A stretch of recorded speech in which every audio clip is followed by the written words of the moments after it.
10 दिनमै बढ्यो इन्धनको मूल्य। ग्यास प्रति सिलिन्डर 1575 रुपियाँ पुग्यो। तरकारीको मूल्य चर्को। उपभोक्ता र किसान मारमा, बिचौलिया मालामाल। आजदेखि देशभर जनगणना सुरु। 1390 जनाबाट 5 अर्ब 41 करोड ठगी। अनुसन्धानको डकुमेन्ट नै 15,000 बढी पेजको बन्दै। छक्का पन्जा फोमा नभए पनि कुनै चित्त दुखाइ छैन।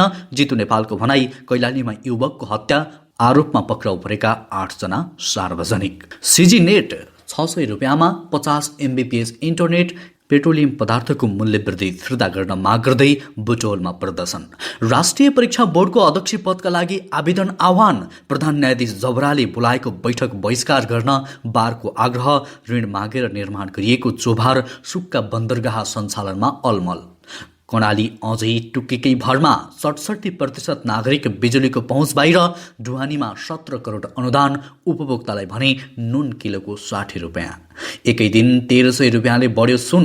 प्रति तोला 94,000मा कारोबार। गरिबीको पासोमा परेका अफगानी खुलेहाम बेच्छन् सन्तान। एक बच्चाको मूल्य 1 लाख रुपियाँ। अब इन्टरनेट बिनै व्हाट्सएप चल्ने। दर्शकवृन्द नमस्कार। युट्युब च्यानल इन्फो खबरको समाचार बुलेटिनमा तपाईँलाई हार्दिक स्वागत छ।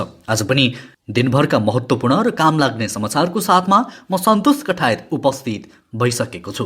पुरा समाचार अत्यन्तै धेरै महत्त्वपूर्ण भएकाले अन्तिमसम्म हेर्नुहोला र समाचारलाई एक लाइक गर्न, कमेन्ट गर्न, त्यसैगरी साथीभाइमा सेयर गर्न र कुन ठाउँबाट समाचारलाई हेरिरहनु भएको छ कमेन्टमा जानकारी गराउन नबिर्सिनुहोला। समाचारको सुरुमा पेट्रोलियम पदार्थको प्रसङ्ग। नेपाल आयल निगमले पेट्रोलियम पदार्थको मूल्य बढाएको छ। पछिल्लो 10 दिनको अवधिमा आयल निगमले इन्धनको मूल्य 2 पटक बढाएको हो। यो अवधिमा मात्रै खाना पकाउने एलपी ग्यासको मूल्य 125 रुपियाँ बढेको छ। कार्तिक 14 गतेसम्म 1450 रुपियाँ रहेको ग्यासको मूल्य 15 कार्तिकमा बढेर 1500 रुपियाँ पुगेको थियो। त्यस्तै बुधबार रातिदेखि लागू हुने गरी थप 75 रुपियाँ बढाएर आयल निगमले ग्यासको मूल्य प्रति सिलिन्डर 1575 रुपियाँ कायम गरेको छ। पेट्रोल, डिजल र मट्टीतेलको मूल्य प्रति लिटर 3 रुपियाँ बढेको छ। दर्शकवृन्द, दिनानुदिन पेट्रोलियम पदार्थको मूल्य बढिरहेको छ।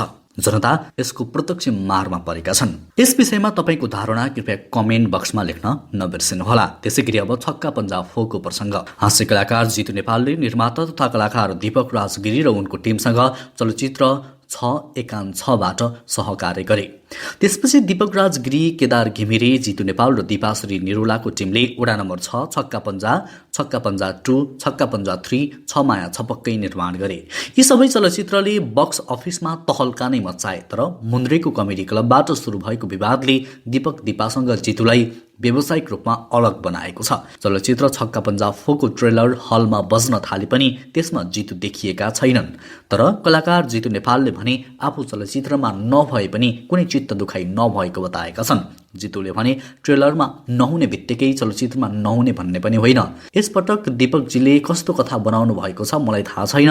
मैले दीपक र दीपाबाट आफूले गरेको योगदान भन्दा बढी पाएको छु। त्यसैगरी अब अर्को समाचार। प्रमुख चाडपर्व सम्पन्न भएका छन्। यस वर्ष असोज र कार्तिकमा प्रमुख चाड दशैँ, तिहार र छठलाई सर्वसाधारणले उत्साहपूर्वक मनाएका छन्। कोरोना विषाणुको असरका कारण गत वर्ष अहिले जस्तो उत्साहले चाड मनाउने सुविधा सर्वसाधारणलाई भएन। चाडपर्वपछि जीवन फेरि व्यस्तता र वर्षभरिका कठिनाइतिर फर्कन्छ। यसपटक चाडबाड सकिए लगत्तै सर्वसाधारणले अचानक भान्सा महँगिएको चाल पाएका छन्। मूल्य वृद्धि हुँदा पनि एकैचोटि दोब्बरसम्म हुनु आफैमा अस्वाभाविक हो। खास गरी तरकारी उत्पादक किसान र उपभोक्ता सर्वसाधारणले प्रत्यक्ष फाइदा उठाउन नपाउने स्थिति हामी कहाँ छ। बिचौलियाहरूको रजगजका कारण उत्पादक र उपभोक्ताले फाइदा लिन नसकेका हुन्।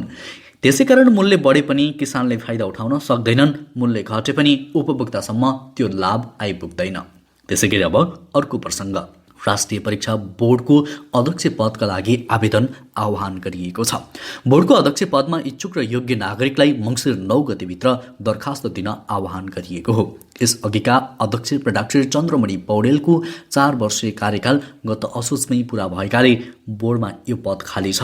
बोर्डको अध्यक्ष बन्न मान्यता प्राप्त विश्वविद्यालयबाट कम्तीमा स्नातकोत्तर गरेको र कुनै राजनैतिक दलको सदस्य नभएको, शिक्षा र प्राध्यापन क्षेत्रमा 12 वर्ष अनुभव हासिल गरी सोही समयमा परीक्षा व्यवस्थापन र सञ्चालन कार्यमा कम्तीमा 3 वर्षसहितको अनुभव हुनुपर्नेछ।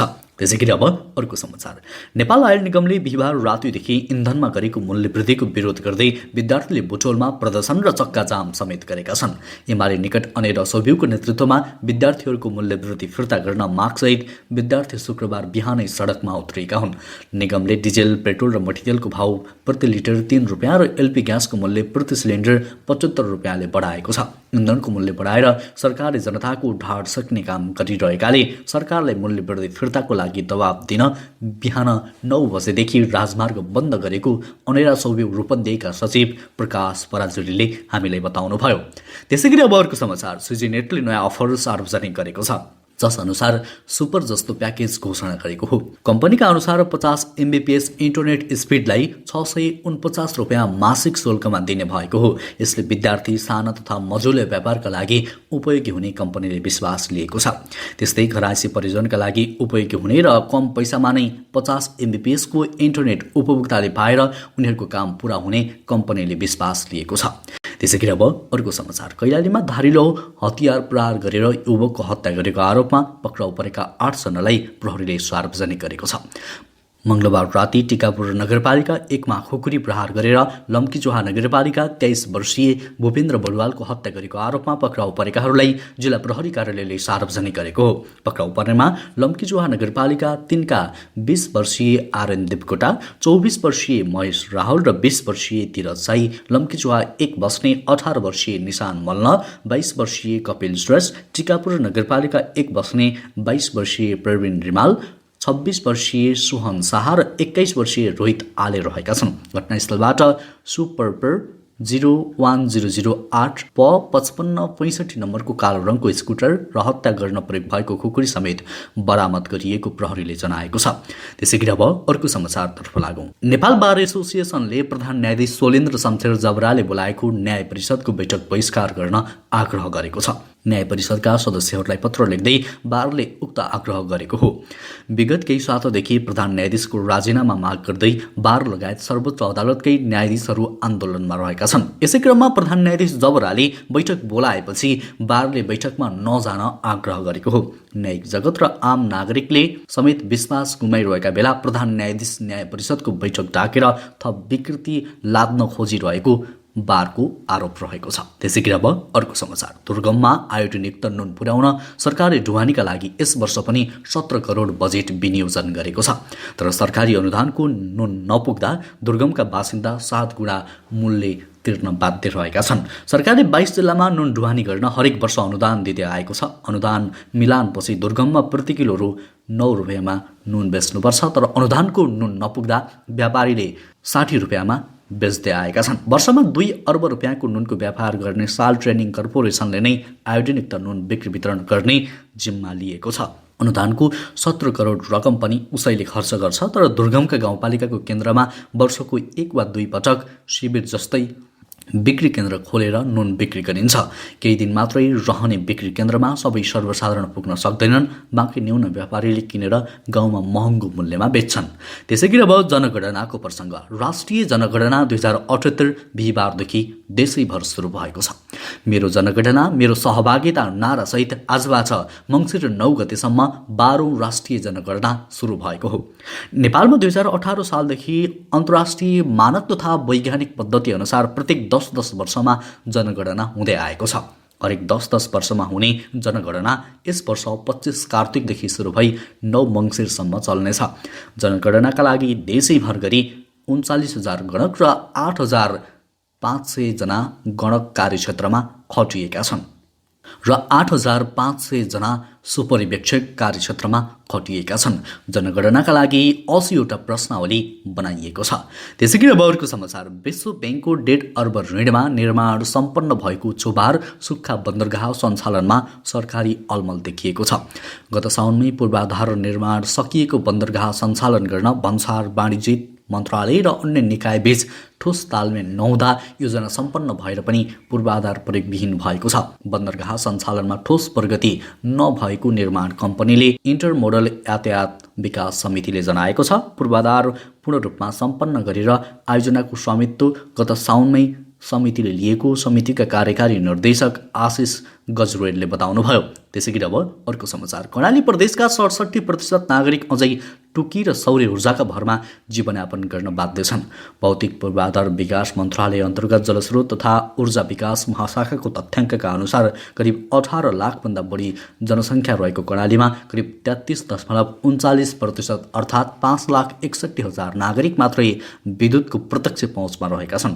बाँकी 13 लाख अर्थात् 67% नागरिक टुकी र दियालोमै बाँचिरहेका छन्। करिब 18,000 मेगावाट विद्युत उत्पादन क्षमता र सम्भावना रहेको कर्णालीमा पर्याप्त लगानी नहुँदा यहाँका नागरिक बत्ती मुनि अँध्यारोमा बस्न बाध्य भएको यहाँका नागरिक अधिकार कर्मी बताउँदछन्। केही वर्ष पहिलेसम्म कर्णालीका 72% नागरिक विद्युतको पहुँच बाहिर थिए। पछिल्लो समय प्रदेश तथा स्थानीय सरकारले साना तथा लघु जलविद्युत र सौर्य ऊर्जा निर्माण गरेपछि 5%ले घटेको भौतिक विकास मन्त्रालयले जनाएको छ। त्यसैगरी अब सुनको मूल्यको प्रसङ्ग।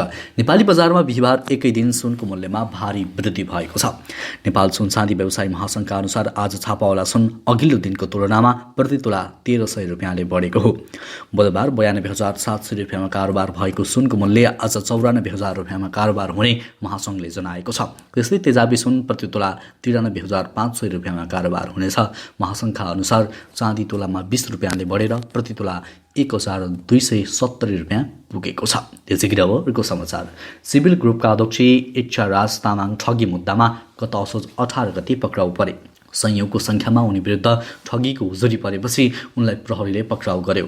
हुन त केही वर्ष अघिदेखि नै इच्छा राजलाई प्रहरीले पक्राउ गर्न खोजेको थियो, तर राजनैतिक संरक्षणका कारण पक्राउ गर्न प्रहरी असफल भएको भन्ने टिप्पणी हुँदै आएका छन्। केही वर्षको अन्तरपछि सरकार परिवर्तनसँगै प्रहरीले इच्छा राजलाई नियन्त्रणमा लिन भने सफल भएको छ। हाल इच्छा राज प्रहरी नियन्त्रणमै छन्। यो घटना अनुसन्धानका लागि त्यति सहज भने नरहेको प्रवक्ता महत्त्व बताउनुहुन्छ। उहाँले भन्नुभयो, यति धेरैजना अनुसन्धानमा खटिरहेका छौँ। यो हालसम्मकै धेरै ठुलो ठगी धन्दा हो। यो अनुसन्धानको डकुमेन्ट हेर्ने हो भने 15,000 पेज नाग्छ। अहिले अनुसन्धान थालिएको 33 दिन भएको र अझै 27 दिन अनुसन्धानको समय बाँकी रहेको उहाँको भनाइरहेको छ। त्यसैगरी अब आजको अन्तिम समाचार। सोशल मेसेजिङ प्लेटफर्म व्हाट्सएपले नयाँ एप सार्वजनिक नयाँ फिचर प्रयोगकर्ता माझ ल्याउँदैछ। उक्त फिचरसँगै प्रयोगकर्ताले इन्टरनेट बिना नै व्हाट्सएप चलाउन पाउनेछन्। यसमा प्रयोगकर्ताले व्हाट्सएपलाई कुनै डिभाइसमा जोड्नका लागि स्मार्टफोनमा अनलाइन राख्नु आवश्यक पर्ने छैन। अर्थात् अब एन्ड्रोइड तथा आइओएस प्रयोगकर्ताले व्हाट्सएपमा मल्टी डिभाइस फिचरको प्रयोग गर्न पाउनेछन्। त्यसका लागि प्राथमिक स्मार्टफोनमा व्हाट्सएप अनलाइन राख्नुपर्ने छैन। हवस् त दर्शकवृन्द, अहिलेलाई केही महत्त्वपूर्ण सूचना तथा जानकारीहरू यति नै। हरेक दिन बिहानै ताजा र सत्य समाचार हेर्नको लागि हाम्रो युट्युब च्यानल इन्फो खबरलाई अहिले नै सब्सक्राइब गर्नुहोला। हवस् त अहिलेलाई भने म लगायत हाम्रो सम्पूर्ण टिमलाई बिदा दिनुहोस्। नमस्कार।